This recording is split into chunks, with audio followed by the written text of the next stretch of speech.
If you've ever looked at your bank account and thought, there's no way I can retire, stay with this video. By the end, you might realize the problem isn't your check, it's your zip code. Truth or consequences, New Mexico. Retiring in a weird postcard. Let's start with a place so unusual, even its name sounds made up. Truth or Consequences, yes, that's the real name. Got it from a 1950s radio game show. Locals call it T or C, and it has quietly become a kind of glitch in the retirement matrix. Here's why. Median rent hovers around $650 a month. The cost of living sits roughly 22% below the national average. New Mexico doesn't tax your Social Security benefits, and there are low-income property tax rebates that stretch your dollars like taffy left out in the desert sun. But the real cheat code? This town sits on a network of geothermal hot springs. You can soak in mineral-rich water for about $10 a session. That's cheaper than a fast food combo, and a lot kinder to your joints. Imagine swapping, I can't afford physical therapy, for I'm going to my hot spring soak. Of course, there's a trade-off. Summer here feels like God left the oven door open. This isn't, what a lovely dry heat. This is, why are my flip-flops melting into the sidewalk? But if the choice is between sweating in a cheap town where your bills are paid, or stressing in an expensive one where you're always behind, a little extra sunscreen suddenly doesn't sound so bad.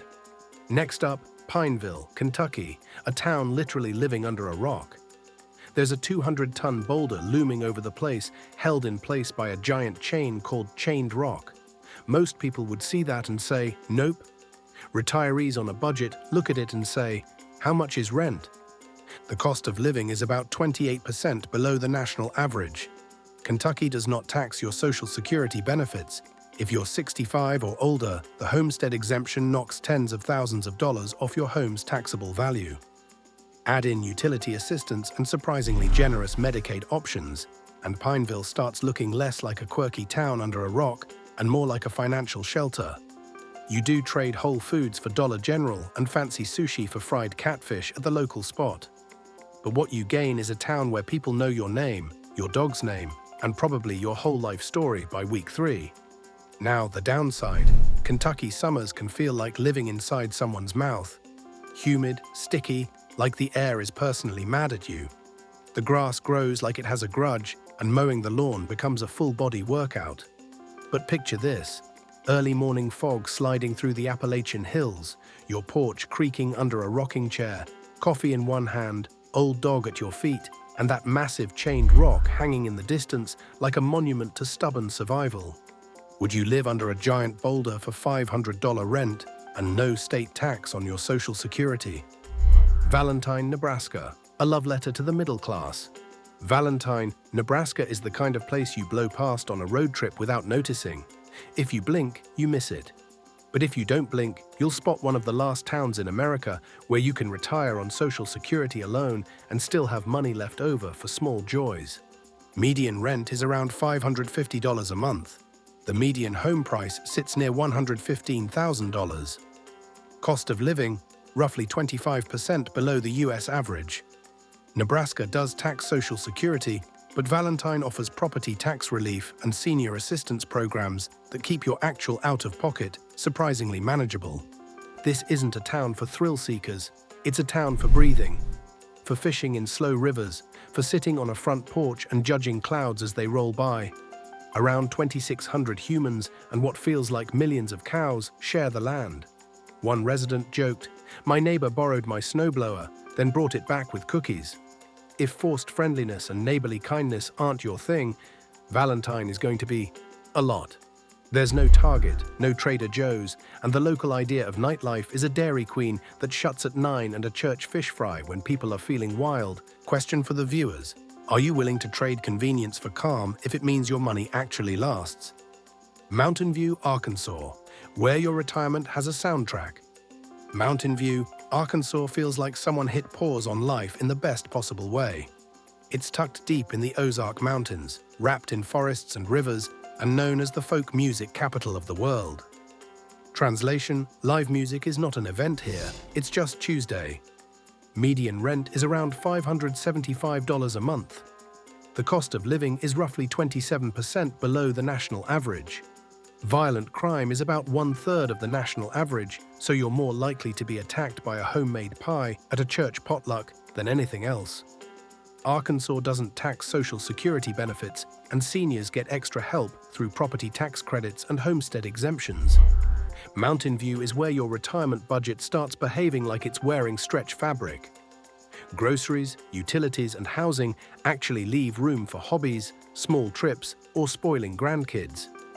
And because there's live bluegrass and folk music playing constantly in the town square, you don't really need Netflix. Your entertainment walks around with banjos. Of course, it's not a perfect dream. But picture this. You wake up to the smell of pine trees and wood smoke. Birds are singing, someone across the street is already warming up a fiddle, and by afternoon there's a cluster of retirees jamming on guitars under a big shade tree. You sip your coffee on a porch swing, and your biggest question is, do I wander down to the square now, or after my nap? Ironwood, Michigan. Budget retirement meets extreme weather sport. Ironwood, Michigan is where the Upper Peninsula starts flirting with Wisconsin and civilization quietly thins out. The town is remote, snowy, and absolutely not built for people who hate winter. But for those who can handle cold, it's almost a retirement cheat code. Median rent sits at about $600 a month. The median home price is under $90,000. The cost of living is roughly 27% below the national average. Michigan exempts Social Security income from state tax, and low-income seniors can qualify for serious property tax relief. Here, an $800 check doesn't just squeak by. It can cover your rent and leave room for steak nights, a backup snow shovel, and the occasional treat. The weather, though, is no joke. Long winters, deep snow. Locals casually throw around terms like lake effect bands and Arctic fronts. One resident summed it up beautifully. Half the year it's snowing, the other half we're recovering from the snow, but I can afford steak and nobody honks at me. So yeah, I'm good. Imagine that. Morning sun glinting off thick snow piled on pines, the air so crisp it almost snaps when you breathe. Presidio, Texas. The edge of the map still has space for you. Presidio, Texas sits where West Texas basically gives up and hands things over to the desert. It's right on the US-Mexico border, roughly 3 hours from the nearest Walmart. For a lot of people, that's a deal breaker. For others, it's the whole point. Median rent in Presidio is around $580 a month. The cost of living is about 30% below the national average. Texas has no state income tax, which means your Social Security check doesn't get nibbled from that end. Seniors can also benefit from property tax freezes, so your major housing costs stop climbing when you hit 65. Is it convenient? Absolutely not. There's no mall, no big movie theater. Amazon delivery feels like a special event. But if you're looking to unplug from the chaos and live somewhere that feels like a personal hideout from the rest of the world, Presidio quietly raises its hand. Cumberland, Maryland, time capsule with a discount tag. Cumberland, Maryland looks like a train set someone forgot to pick up. Nestled among green hills, old brick buildings, and railway lines, it feels a bit like stepping back a few decades, in both good and weird ways. Average rent is around $731 a month. The cost of living sits roughly 27% below the national average. For retirees, Maryland offers property tax credits, exclusions for certain retirement income, and crucially, Social Security is not taxed at the state level. There's decent healthcare access, and the town's local hospital system does more than you'd expect for a place this size. The streets downtown look charming, pedestrian areas, antique shops, old theaters, but they're often quiet, almost eerie, like someone forgot to invite the extras onto the movie set. You won't find Whole Foods or chic brunch spots. You'll find church suppers, a huge Dollar General, and regulars at local diners who all know each other's orders. Now, forget all that for a second and picture this.